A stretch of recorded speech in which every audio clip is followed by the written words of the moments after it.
So I'm going to invite Josh Campbell, who is a teacher at Miller High School here in Regina. He's also on the Wascana Solar Co-op board, and he'll be talking about that a little bit later, but he's going to be moderating our next section. So welcome, Josh.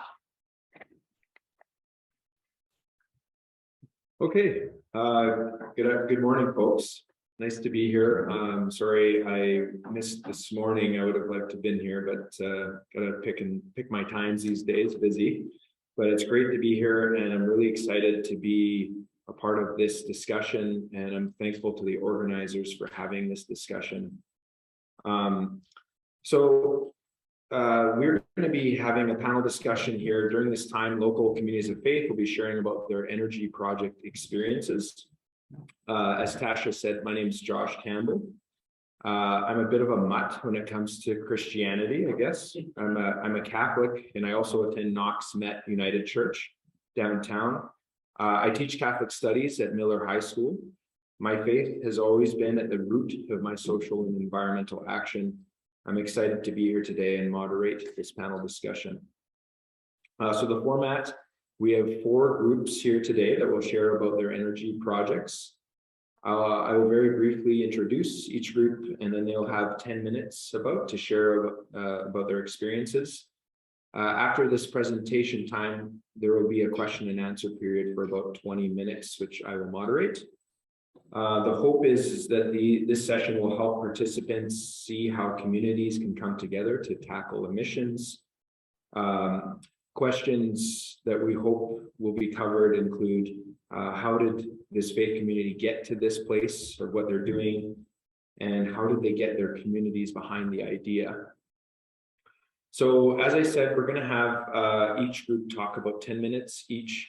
And I'm just going to ask the group to come up here and have their little discussion or presentation, sorry. And then I'll call up on the next group to come up. We'll do that 4 times. And then we have some chairs up here for the last 20 minutes where each group can have or you folks can have a chance to interact with them and ask questions. So let's begin with Broadway United. They're already up here, so I'm not going to call them, but Verna, Mang, and Laura Stewart from Climate Justice Working Group of KAIROS Regina and representing Broadway United Church. So thank you, folks, and welcome to the stage.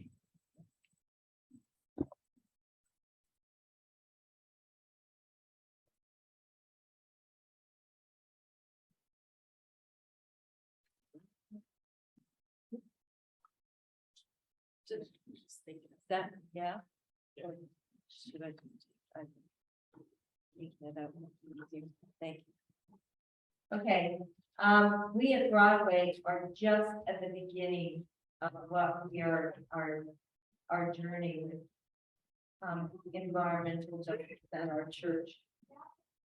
We want to reduce emissions, and the reason we want to is some of the discussion we had this morning about being a community of faith and wanting to take care of the land and be stewards of the land. Also, the United Church of Canada has a goal to reduce emissions by 80% by 2030. So that's a very ambitious goal. And that means that all the congregations within the United Church need to be focused on this. So we started by just sparking the interest in our church. We had some Minute for Climate little verbs during our services over the last couple of years. And just to start getting people interested in what they might do individually, what we might do with the community, and really just starting to spread the word about taking care of our environment.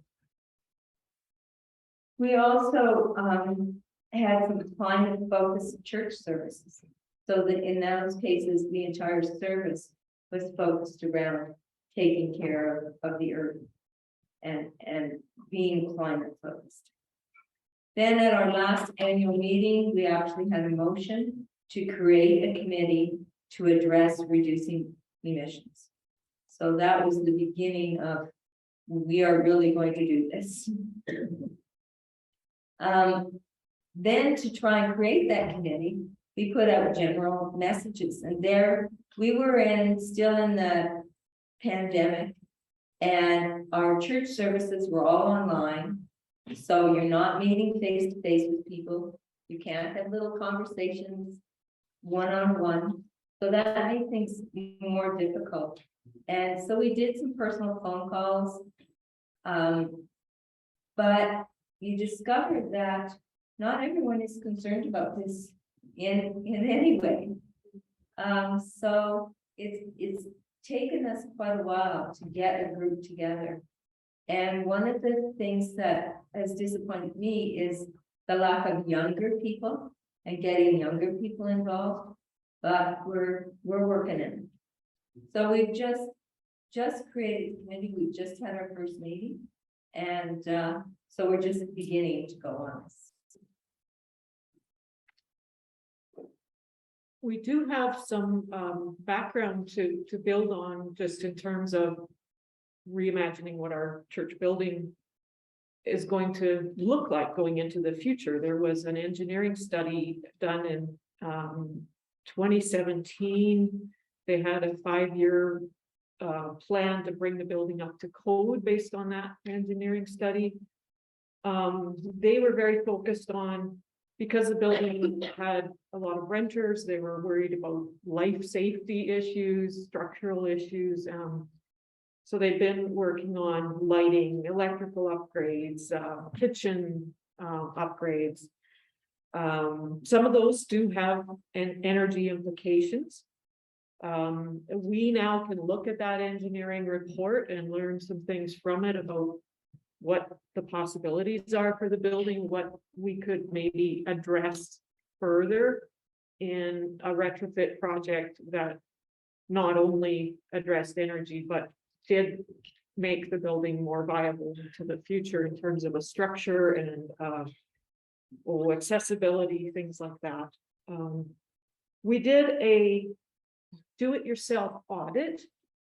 This is available through Faithful Footprints, or I think actually Faithful Footprints is a United Church organization that shared it, but it came from Faith in the Common Good. So a lot of denominations may have connections with that organization. And basically you just collect a whole lot of information about what your building is and what its systems are and so on. I also took the energy numbers from our bills in the past and used a conversion factor to figure out, okay, how many tons of CO2 are we emitting from this building? And it was about 20 in the pre-pandemic year, just before the pandemic, 2019. So certainly bigger than most people's houses. Certainly something that feels uncomfortable to me, that we're keeping this building going, doing sort of the basics to keep it from falling down. But that is prolonging this 20 tons a year of additions to the already toxic levels of carbon dioxide in the atmosphere. We looked at how do we get input from our congregations and weekday groups and so on about what we want to do going forward. And right now that's a challenge. Part of the problem is our tenants have gone away during the pandemic, so we don't know who they might be in the future, what that might look like. So we're figuring out, how do we reach out to people? How do we get this information and visioning going?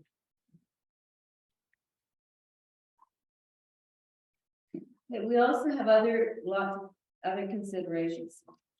And number one is the aging building. I don't know if many of you know what Broadway United looks like, but it has foundation issues. We have 2 levels on the main floor because an addition was built and it wasn't built at the same level as the the main floor that was already there.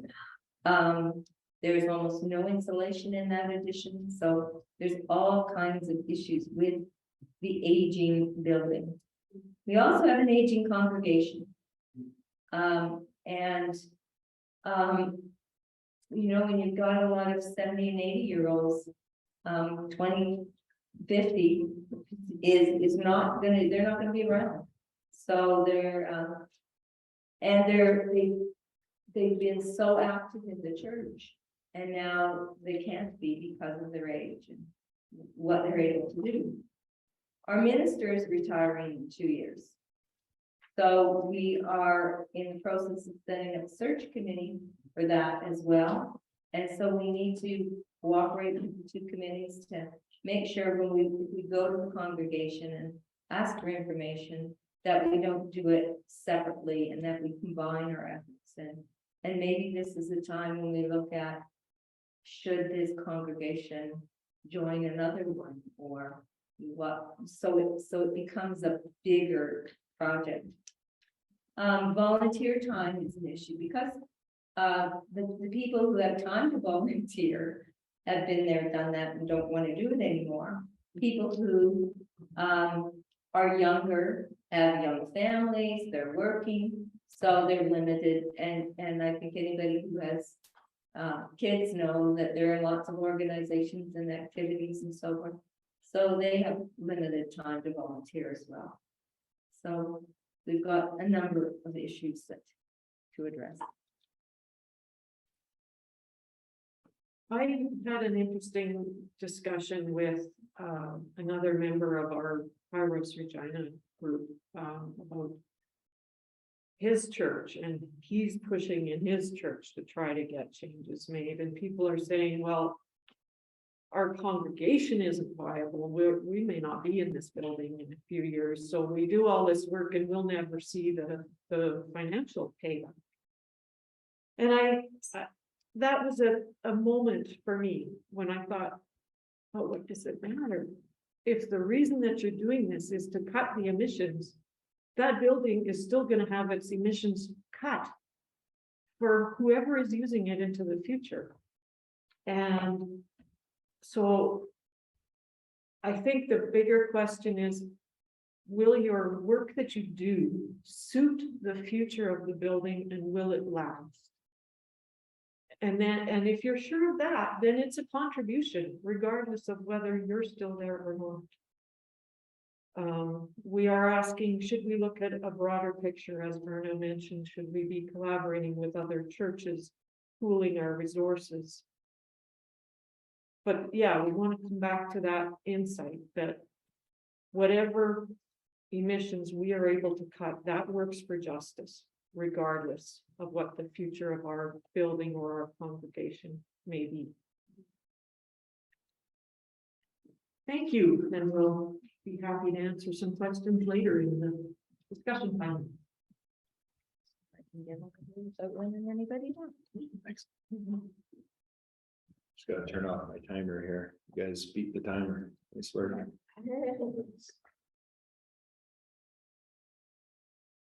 Okay. Thank you very much, Verna and Laura. I just wanted to maybe say a couple thoughts, if that's okay. I mean, being a teacher, one thing you mentioned was about youth engagement, and from what I can see, it's alive and well. There's some fireballs in my class who are movers and shakers. One of them, in fact, I was on a Zoom call with REGINA Energy Transition, which is a group that's trying to move the dial on various climate initiatives. And last week there was about 50 adults on the call, and then one of my students was chairing the whole call and conversation. So there's young people who are really engaged, and I think bringing the church to them is part of it, and also just if we can support community initiatives that young people are already doing, either with funding or volunteer support, that's also a big part of it. I have more to say on that, but I'll leave it there. There's that's something I'm really passionate about, is that youth engagement piece, which I know we mentioned with our aging churches are concerned, right? Okay, so next I'm going to invite my friend and neighbor, Vicki Nelson, who is going to be speaking on behalf of what's been going on at Lumsden Beach Camp. She was the past executive director there, and they had a big solar project that they did. And she is currently working in the area of stewardship for United Church of Canada. She's a long, sophisticated title, but I couldn't quite remember it. But anyways, Vicki, welcome. So I'm going to use the thingy. Oh gosh, this is why. Too many things in my hands. Oh no, Russell, you're gonna have to advance my slides. I totally wrecked them out. Awesome, thanks, Josh. So yeah, I'm gonna talk a little bit about a project that happened at Lumsden Beach Camp, and I'm bad at email, so I missed the memo on what the questions were we were supposed to answer. So bear with me. We're gonna meander a bit. I guess I'll say that at Lumsden Beach Camp since about 2015 was the first time I can remember it being in our strat plan. We've had like care for Earth as part of it was a strategic objective. But the truth is, under every other strategic objective, like, you know, we had like grow, you know, we had like concrete things we could do and we're doing. And that one was kind of, and as the executive director, when I reported to the board every month, I would report under those things, and care for Earth, I was like, yeah. So yeah, we decided to actually get serious about it a few years ago. One thing I will say about LBC that if you haven't been there, this is a sign. You can actually go to the next slide. I mostly just put some pictures. Is that it's really a beautiful piece of property right on Last Mountain Lake, and it's about 260 acres. And so it's actually like a really great carbon sink, and it's full at the top. It's in the valley, so the top many acres is just native prairie that's never been tilled with with native grasses, and it just existing is doing great work. So I think the board and people who are involved in the camp, and there's folks in this room that are contributors in many different ways to that place. Just keeping it running is an act of care for creation. Not only do like, in addition to that, in the previous conversation, there was a comment made about sort of that mystical connection or like falling in love with nature. And in the, I don't know, I've been going up to the camp since the late 80s, like in that time, which I'm like, 10 years ago, but whatever that is now. Math is hard when you get older. Is that happens, and it happens like a few hundred times every summer. And so lots of Josh, see, this is why I probably should have had notes. Anyways, Josh mentioned youth and youth engagement. I've just seen, like, from people, that I went to camp with, that I worked with out there, that I worked with in many capacities as staff, young people move through that program and are deeply in love with nature. And I think you have to love a place to want to protect it. It's hard to care for something abstract.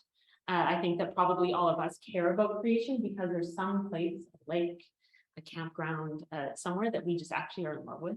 So LBC is one of my places. Okay, so this is also a picture of it in fall. So it might look like that. It's actually the trees have lost their leaves now. But so the logistics of what this project was, in 2018, Lumsden Beach Camp joined the Wascana Solar Co-op as maybe like its first institutional member. I'm not totally sure, just to see what that could be about. And part of that was, as I think Verna mentioned, that the United Church had this really, really ambitious emissions goal. And so we wanted to be a part of that as well. Plus, it made good sense for us because we wanted to save money. So maybe let's go to the next slide. I don't actually know what it is, but oh yeah, okay. So what we did is we talked to Stephen Collette at Faith in the Common Good, and he sort of talked us through. Maybe I did that survey. I don't actually remember, but we talked about. We were like, yeah, we want a big, sexy solar system, and he was like, what? like chat about that. And so we went through like our whole camp because we're different than most faith communities. We operate 15 buildings on 200 acres, right? It's like a different sort of scope and scale. And so we kind of went through building by building and we're like, what is the low hanging fruit? And the most low hanging fruit was the fact that we ran 5 deep freezes from like 1976. And he was like, that would be a good start. And the more I dug into like refrigeration technology, it's crazy. It's much better. Like you have a really old deep freeze. Like I'm of the mind, it's always better to have the thing that already exists than buy the new thing, you know, like that's like a good environmental principle, except for with deep freezes, get rid of them. They're crazy. Yeah, whatever. So we got rid of it. I think 3 deep freezes and replaced it with 1. And the other change we made is how we order food so that we didn't just have as much on hand. So it made it like a little tricky because we are a bit remote. So we only get deliveries once a week. So we couldn't screw up the hot dog bun count and stuff, but so far so good.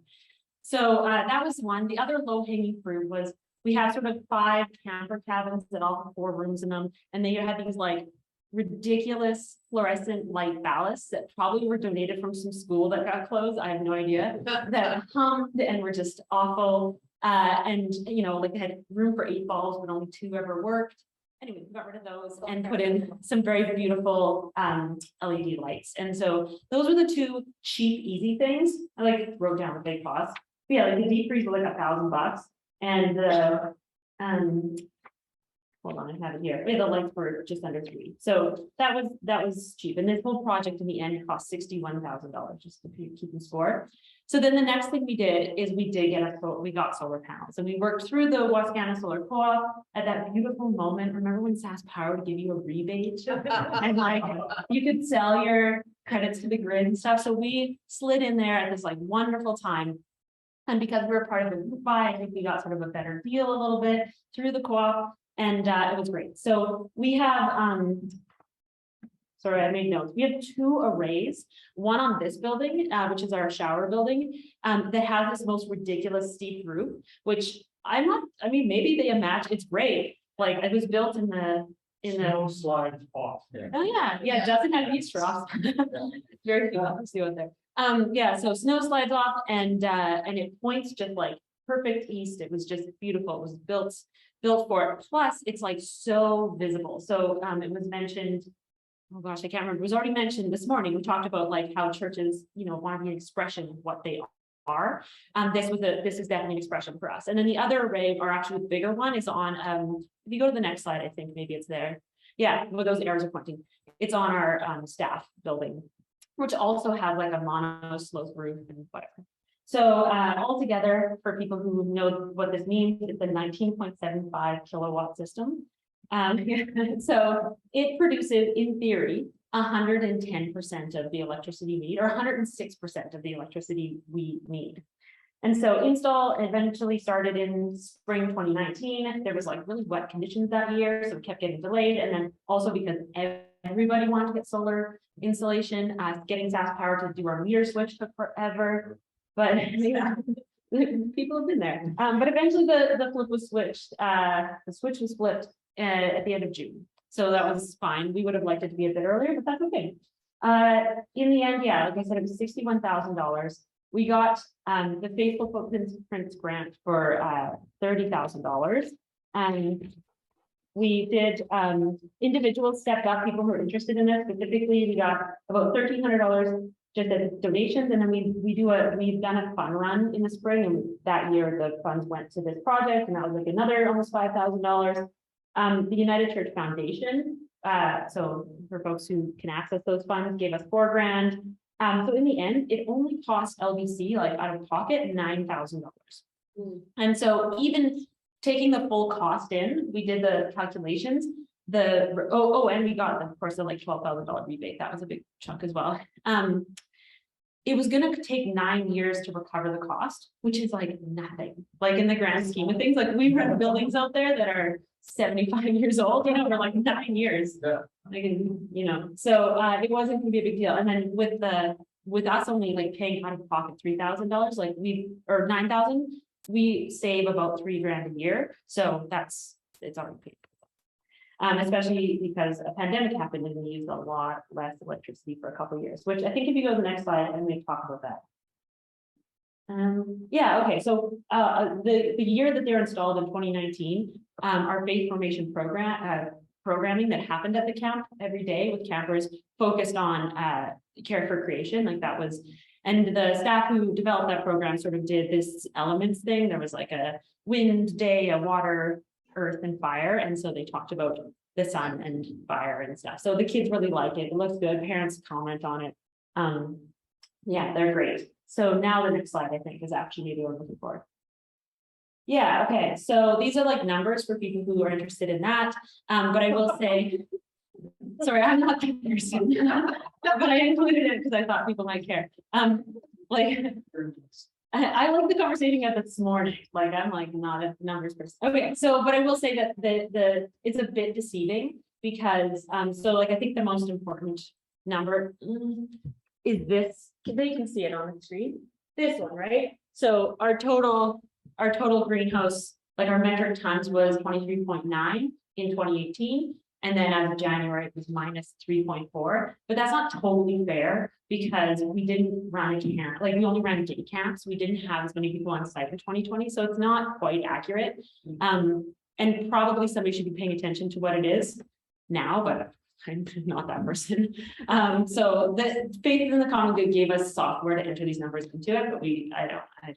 Anyways, but I will say it was good. Like, obviously it's really good, right? We left the year, like at that point we had minus 16,000, whatever a kBTU is. I don't know. So yeah, and our bills went from $5,800 to $380.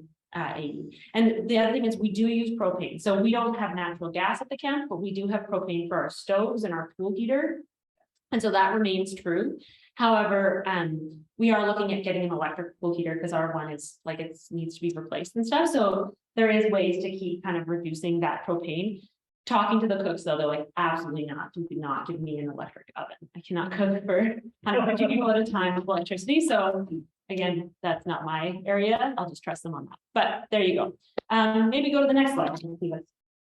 Yeah, am I out of time? Oh man. Okay. The last thing I'll say, because is, oh yeah, whatever. There's some graphs. You can just fly through those. I guess I'll just say that, like, what was the question again? Like, why are we here? What am I at? Why we did this? I think I kind of addressed that at the beginning, but and I said this in my table group, we talked about it this morning, is that I think that faith communities are supposed to be embodying the world they believe that Christ wants us to be. And I think Lumsden Beach Camp does a really good job of that in lots of ways. Like, people are loved out there, like they are in community, they're eating together, they're sharing. If you know me, you know I just really think camping communities are pretty magic and special. And I think this whole thing is just another reflection of that. So sorry I took so long. Thank you.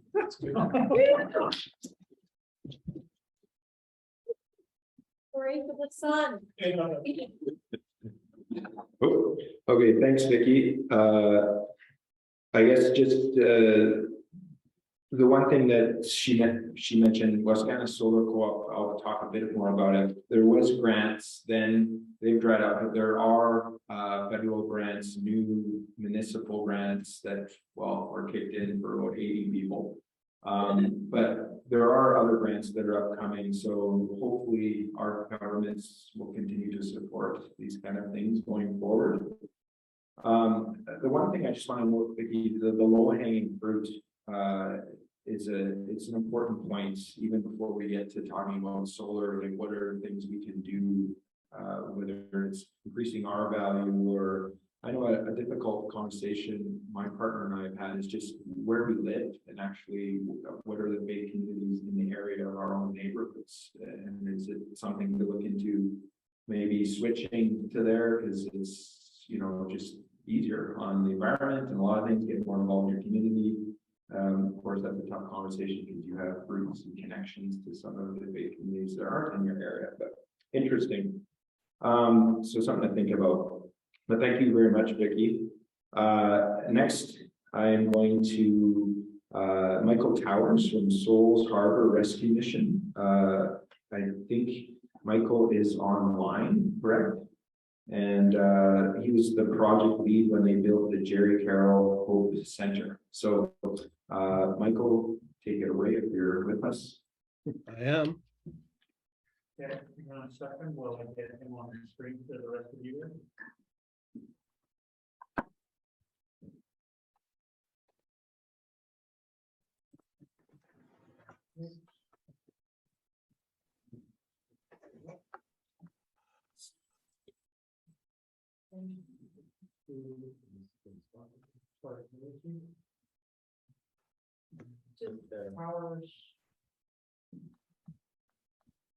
Ah, there we go. Okay, can everybody hear me? I'll take that as a yes. Is that okay?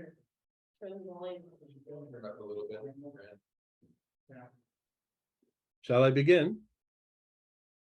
Yeah. Okay, wonderful. Whoever's running the PowerPoint, I'll just reference it. You guys can just let that run in the background. I'm not going to be referencing it.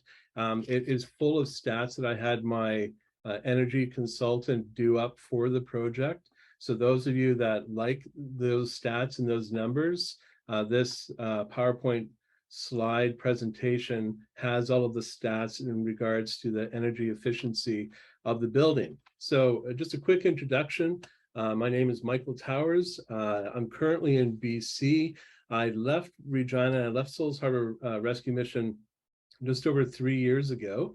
I was one of their executive members, and I was the project manager on the Samaritan project, the brand new building for Souls Harbour Rescue Mission located on Angus Street. So let me walk you through the history of that and sort of take you through the project so you get an idea of what the project all entailed. So we needed a new building. Historically, for the mission, this meant that we would purchase the next rundown in a state of disrepair and as cheap as we can building. But that always came with a cost, maintenance costs. So, however, this time when we needed to get a new building, there's two factors that motivated us. Number one is that we wanted to demonstrate to our donors that our mission to care for the lost and broken extended to a deep responsibility to care for God's creation. So we wanted to be environmentally conscious. For us, that meant that we started with a brownfield. The land used to be home to a vehicle battery recycle center. The second was that Harbour House, an apartment building located next to our new building that we also own and operate, that was built for us by Sask Housing 10 years earlier. And that building represented everything we didn't want in our new building. As an example, I had a state-of-the-art boiler system that beginning at the 5-year mark ended up costing us roughly $6,000 a year to maintain. The lights were the latest fancy style high efficiency, but each bulb cost between $15 to $50 each because they were custom lights, and their lifespan only worked out to be 2 years. So we found a lot of motivation what we didn't want as we were looking at the design of this new building. So after completing the new build, I had some takeaways. I want to share them here with you today.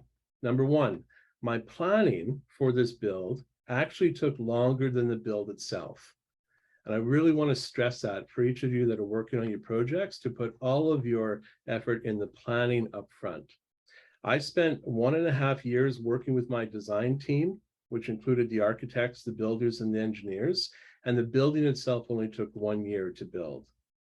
Next is that I needed to train my design team on what a passive build was. And then again, I needed to train Sask Housing's engineers, along with the City of Regina's engineers, on what a passive build was, so I could try to get everybody on board with what this project meant.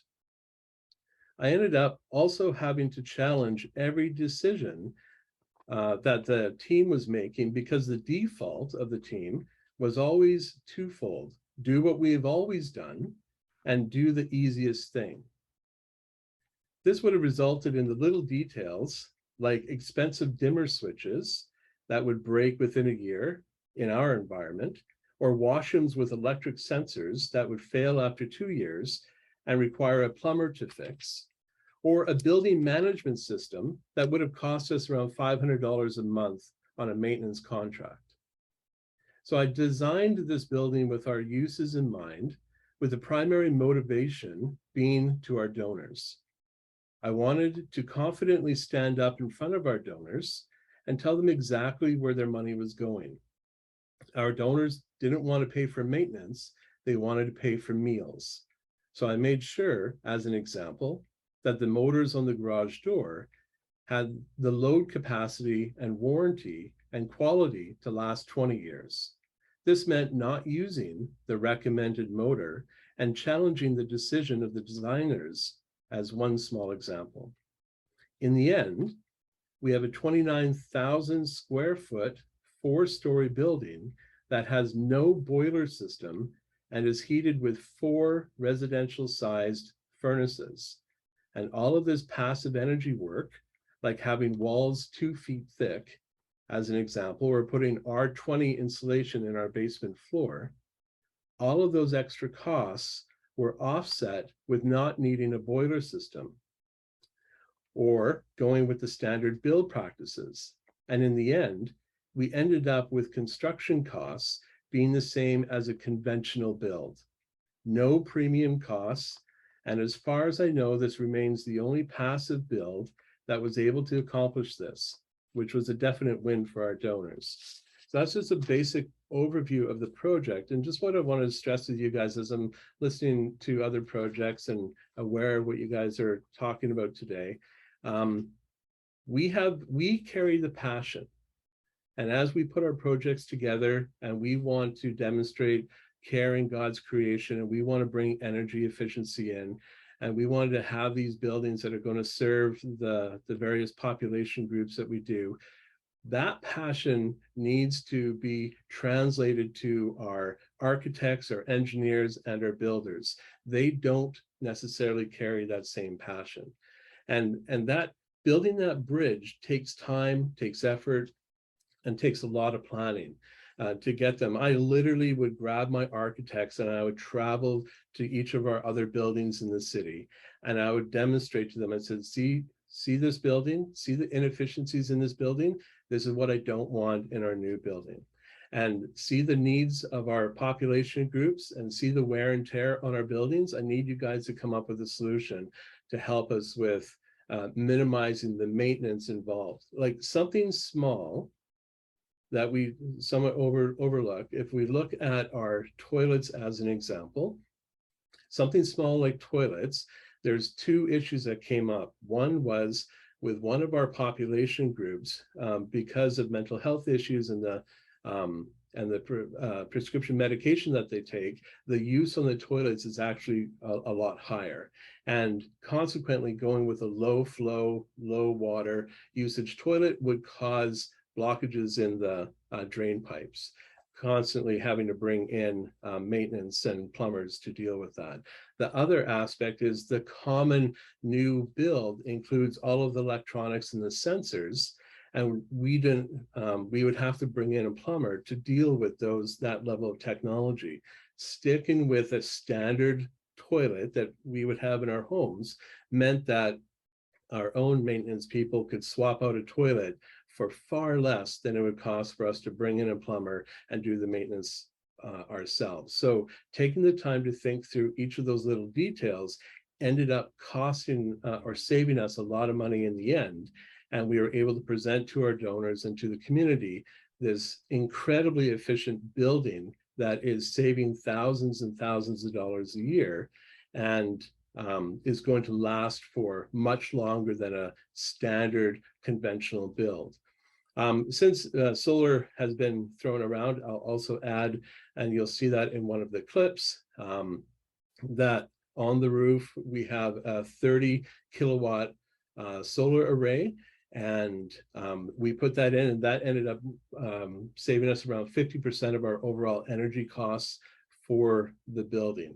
At the time, we were able to work a deal with one of the solar company that put it in. And for those of you that are tracking costs in this, at that time in around 2017, the cost for kilowatt was around $3. We were able to access some generosity from the company that put it in. We were able to put it in for about $1.50 a kilowatt. And so I wanted to keep it nice and short. And I think what I'll do is I'm just going to leave it there so we can stay on track with the other presenters and leave time for the Q&A. Thanks for your time, guys.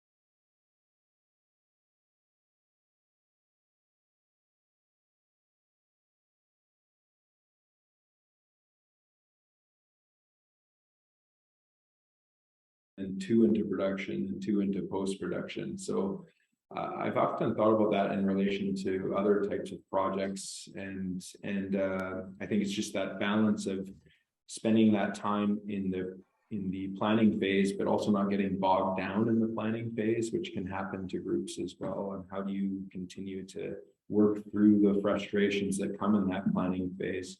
So thank you very much for that, Michael. We have a comment online, the super presentation. Hope we can see the slides later.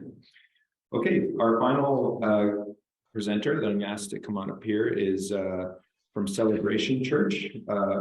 So Fred Hill was the pastor there when the solar installation was being developed. So Fred, we're excited to hear more about that project.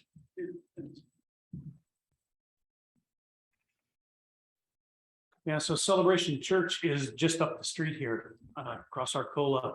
So my name's Fred Hill. I was pastoring there. I'm not there anymore. I'm still at that church, but I'm chaplain at the Ledge right now, which is another great job to have. It's wonderful. But I had a 30-year career as an engineer before I became a pastor. And one of the projects that I was able to work on back in 2000, I worked for SaskEnergy. I worked on a project that we called Life After Gas. What are all of the alternatives that might eat our business? And it was really informative to see what's out there and what works and what doesn't work and what might be available in the future. So this is actually a bit of an outcome from that. I brought with me sort of this concept of there are a bunch of things that just work.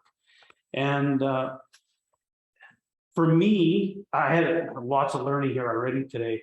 Most of what we did wasn't from an altruistic perspective of how do we save the planet and how do we move Christianity into the front of saving the world. It was all about what's the best thing for us to do from the perspective of our congregation. And so we did lots of things. We did the building audits. We've got community gardens there. We've converted everything to LED, but it's always been because of other need, right? We had Syrian families we had adopted. They needed somewhere to put gardens. Right, we were going through a building retrofit, and so we did things at the time of the retrofit, like put in our LED bulbs.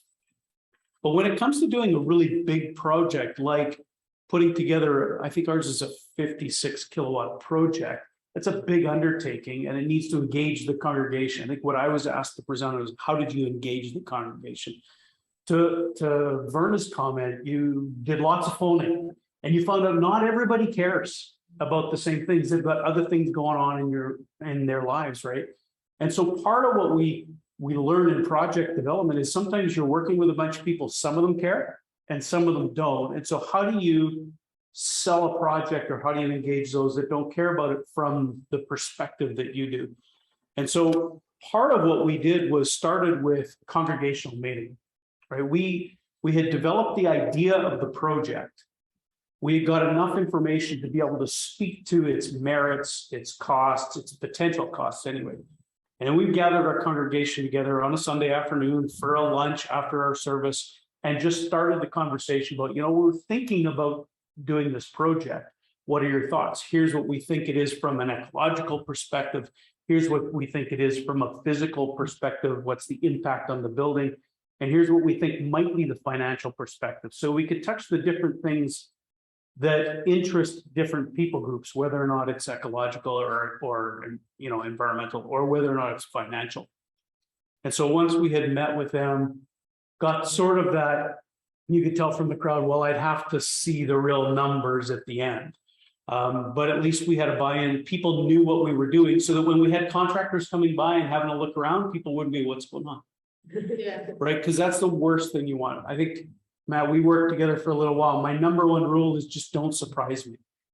If you don't surprise me, we'll be okay. If I know what you're up to, even if I disagree with you, at least I know what you're doing. And so don't surprise me with anything. I don't know what my next slide is. I'm the same as, is it Vicki? Yeah, I'm the same as you. I don't know what I put up here. Oh yeah. So when we began, this was really a financial decision for us. There's lots of things that we could have done with our building. We could have repaved our parking lot because it's like going through the Badlands on our parking lot. But the question that comes up from a congregation is, but we've got ministry to do. And so how do you balance spending money on a facility when you could be spending money on people? And part of this is, well, let's put that into perspective. So we looked at what our actual consumption of power was. We're 4 to 8 megawatt hours of power every month, depending on, you know, winter and summer. 75,000 megawatts total every year. Vicki, I love the numbers. I'm the engineer. I like the graphs. I like the numbers. So you might not. We should work together. Yeah, you need both. And so our projection was that we were currently spending about $1,000 a month on electricity, and we were anticipating going to $25 a month, which was just a service charge with our solar project, with our annual costs going from $12,000 to $300. So this was the basics of the presentation to the congregation to begin with. We did that in April of 2019 when the program existed. Okay, so you can give me the next slide. I hope. So we had to make a bunch of assumptions just to be able to project what some of our savings would be from a financial perspective. The one thing I like about the congregation at Celebration, they've always been really fiscally responsible with an intention to mission work as well. And so we always have a pretty sizable bank of funds, and we contribute, we set money aside out of our typical operating budget every year. We actually operate, but we always take a portion of it, set it aside, accumulate cash for when the opportunity comes to do ministry or our building needs work. And so one of the things was, you don't see any interest account. There's no interest or anything in here. Everything was paid for from our reserve, as opposed to needing to borrow money from a bank because it's a sizable project. And well, just me, anytime you can avoid paying money to a bank, I would do that. So some of the assumptions we went through was that annual rate increases at SaskPower would be about 5%. So right now, the last rate increase was 8%. The next rate increase will be 8%. So based on our assumptions, we're already in positive territory. Our system would be 56 kilowatts. That's 100 and I think we wound up with 154 panels, I think it was. We would use 2 or 3 faces of our building, and the total system cost, this was our estimate at the beginning, was $150,000, and we would get the full SaskPower rebate of $20,000. So we had estimated a payback period of 10 years, and our cumulative savings over the warranty life of the equipment would be $425,000. And so when you go to a congregation, you say, would you invest $150,000 to be able to have $425,000 you haven't spent, so that you can spend that on ministry? Now, all of a sudden, you've engaged the people that aren't engaged from an ecological perspective. Yeah. Yeah. You can give me the next slide. So this just puts, this is me in the graphs, right? This is just timeline for 25 years. And this is just a graph of how rapidly the savings accumulate when you're using a project that's financially viable. Okay, that should be the next one. So we had estimated a 10-year payback. Right now, it looks like it would probably be in between 7 and 8 year payback, because our project costs came in much lower. The $150,000 estimate, we did bid it to 4 contractors. The contractor we went with, it was $128,000, I think it was. We did get the full $20,000 rebate from SaskPower. I was a little scared. I'm driving to work in the morning, and I heard on the news that the program had been canceled. We hadn't had our approval yet. So I'm on the phone in the parking lot, phoning my representative at Sask Power. What's the deal? He says, relax, relax. We knew it was going to be canceled today, so I signed yours off this morning. Oh, yeah, but I'll believe it when we see the check. So we did get it. So our project, instead of 150 and 20, we were about $108,000 out of pocket. So we're ahead from the rate increase perspective. We're ahead from a financial perspective as well. The thing that surprised me, and this, a few of you came for the tour, the thing that surprised me was how much space it took inside the building for the equipment that needs to go on the wall, the breakers that need to be in place to protect the Sask Power workers when they're on a system. It was hard for me to compute that initially, but when you've got a system with a whole bunch of individual power producers, you need to protect the guys that are working on the line. So we get breakers for that. We've got to isolate the building from the system, plus transform it into usable power. I was surprised at how much space inside the building it took. So that's why those pictures are there. So you can go to the last one. So in the end, this is what it looked like for us. I just checked back because I haven't been there for a couple of years looking at the data. But I checked with our maintenance guy yesterday. So right now our regular bills from Sask Power would be about $1,300 a month, and we're paying $35. So massive savings. Accumulating pretty quickly, and it's still producing lots of power for us. It's the only contract though I've ever been in where the other end of the contract can change it at will.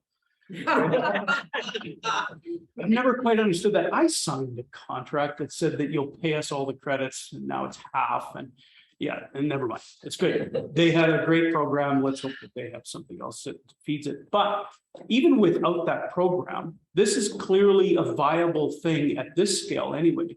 And there would be lots of churches that are of this scale and much larger, where the savings would be dramatic.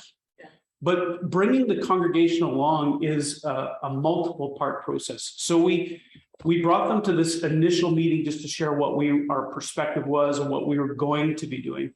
Then brought the contractors around, got the information cleared up. Then in June, we have a budget meeting every year. Our fiscal year starts September 1st, just so we had our budget meeting in June. And so what we did was we have two different budgets. We have an operating budget and a capital budget. So we proved those separately. And what we did was we gave the congregation all of the information we had and gave them the ability to approve this on a sort of, as long as it all looks right when you're ready to go. So we split our capital budget so that they could approve all the things we need to do. And the solar project received approval from the congregation as long as the bids came in an appropriate fashion. They weren't over our $150,000 estimate. And then they gave permission to our board to say when the numbers come in and they're under what the estimates are, then they can give you permission to proceed. So we had an April congregational meeting, a June budget meeting for a temporary approval. And then in August, we finished our contracts. And I think it was operational in November. And most of that delay was all waiting for the meter. So that's how we engaged our congregation. That was what it was.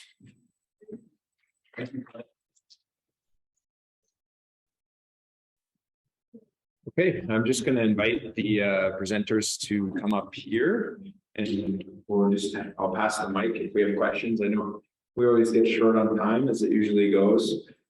Just one quick point of reflection, Fred, and what you talked about, just the two ways of approaching these things when you're dealing with a group of people, fiscal responsibility and environmental stewardship. Sometimes you can see these as opposed to each other, but they can be ways to find common ground to get projects done. I know with our co-op, we had people who represented both sides of that, and we were able to, there was frustration and tension at times in terms of worldview and beliefs, but we were able to get stuff done to find common ground in that way. So that was an interesting point of reflection there. So quickly, folks, just a Q&A. If you have a question that you'd like to ask one of our presenters, and we'll just go from there. Fred, why was So, yeah. microphone, please? Now Josh is a runner. You do for You the do for the online. online. Right, why was the program canceled? Would you do it in the absence of that program? Yeah, so the question about why it was canceled is a question for SaskEnergy. What I understood from them is it was fully subscribed. They had set aside a certain amount of money for the rebates and it was fully subscribed much faster than they had anticipated. Would we do it again without? I think we would. I think the impetus of the program got us looking at the project. I think it might have been harder because we would have looked at about a 13 or 14 year payback, and people can get their heads around 10. 13 or 14 just is a different number. I think in the end, our numbers were low enough that we could have got a 10-year payback without the rebate program. But it was the rebate program that was a bit of the impetus for us to, well, let's have a look and see if it's worthwhile. And otherwise we might not. Other questions? So just to clarify, getting Gen credits now, still making. That's my understanding, but yeah, slowly. Did you get to repeat the question? Yeah. Yeah, that's my understanding. Question. The contract that came with the rebates now only allows for half of the original credits. Our system is large enough that we were never using all of our credits anyway, so we're still not paying anything for our minimum hookup cost, you know, whatever the user fee is. Administration. Yeah. It's changed.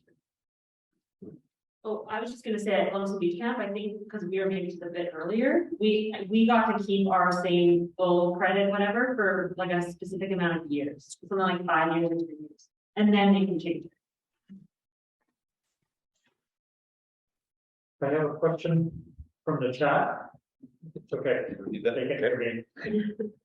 It says, did you use a project plan document? Is there a copy that can be shared if you did? Is this for a specific person? I don't know who it's for. Okay, just one of you want to start with that? No. Yes. Can I do I have access to it? That might be another question. I would take that away and get that back to whoever, if I can find one. Yeah, we put together a project outline both for our committee that did the work and for the bidders. And I will take this as an opportunity to say that we are going to collect as many resources as we can that were shared today, as well as Zoom recordings, and make those available. The thing we need is we need your emails. And I know you gave your email when you registered, but you gave it to KAIROS Canada, and we need it for our KAIROS Regina team, and we can't just ask them to give it to us for privacy reasons. So on your table, there's sheets that you can put your email address if you want to receive a link for that. And for folks who are online, I think Brandon's been sharing in the chat occasionally that you can email kairos.yqr@gmail.com to get on our email list. I think Michael probably has a good plan, right? The Yeah. Souls Harbour. Yeah, does Michael have something to say on that final question? I don't know if you can hear me. Can you hear me? Oh, just a minute. Hold on. Now we got it. Yes, can hear you. Yeah, you can hear me. Okay, so our project plan document was highly customized for our mission because I constantly needed to present to our board for approval, and then I worked with Westridge Construction, and they had their own project plan documents that they use. So I don't unfortunately have anything to share because it was customized, but most definitely you don't want to go into any project without a project plan document.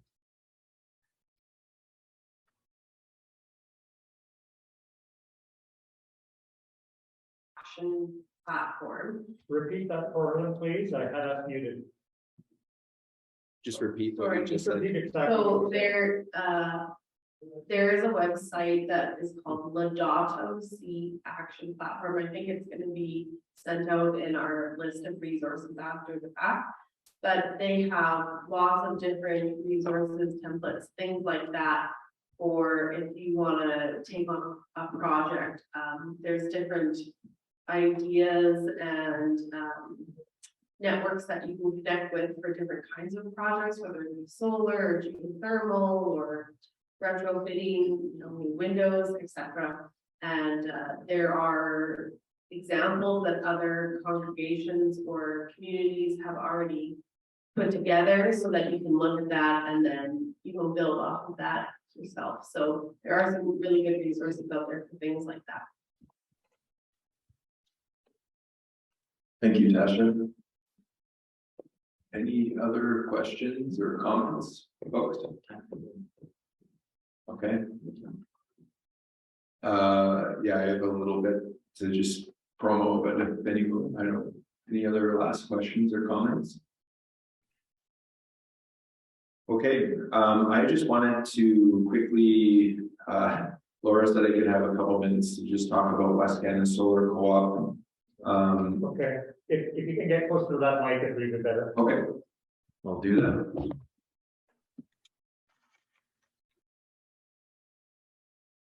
So just a quick a briefing. We began in 2017. And it was out of the community's need to do something since we felt that, the government wasn't doing enough. I think that's what co-ops do, is they are just citizens who decide to kind of get something going. And we've now installed over 500 panels in the city and out of the city. For example, Lumsden Beach Camp through our 2 flagship programs. Our group buy program, which basically just lumps people together for a bulk purchase, and you get a savings there through the bulk purchase. And the solar investment opportunity, we've done one program through the Connexus Credit Union on North Albert Street, 115 panel installation array. And that basically is where people would buy an investment share and then they would get a return on their investment. So we've anticipated about a 5% saving, or sorry, in return there. And then of course, as the cost of power continues to go up, that improves the return there. An interesting thing that I think Fred mentioned, just there's a sweet spot. I think if the building gets to about 15,000 kilowatts per month, then the cost is reduced. Kilowatt hours, sorry. Then the cost of power goes down after that. So if the building's right around that place, it's actually a sweet spot for investments. And we've actually talked with church groups before about, there's 2 different ways. You could either get involved as a whole church and become part of the group buy, or you could look at an investment model even with members of your own congregation. So quickly, we have a website and some more information there. And as I said, I'm a big fan of the co-op model just because it reminds me of just everyday citizens trying to make changes in their communities, and we're all volunteers involved in the organization. So that's just a little bit about that. I want to thank the panel presenters here for their engagements and the work that they've done, and also thanks to the organizers here. Grant, you just twisting around the cameras, and Laura's and organizing, and Donna arresting me to do this. So all the people involved I haven't mentioned, again, I'm very grateful to be a part of something like this today. So thank you.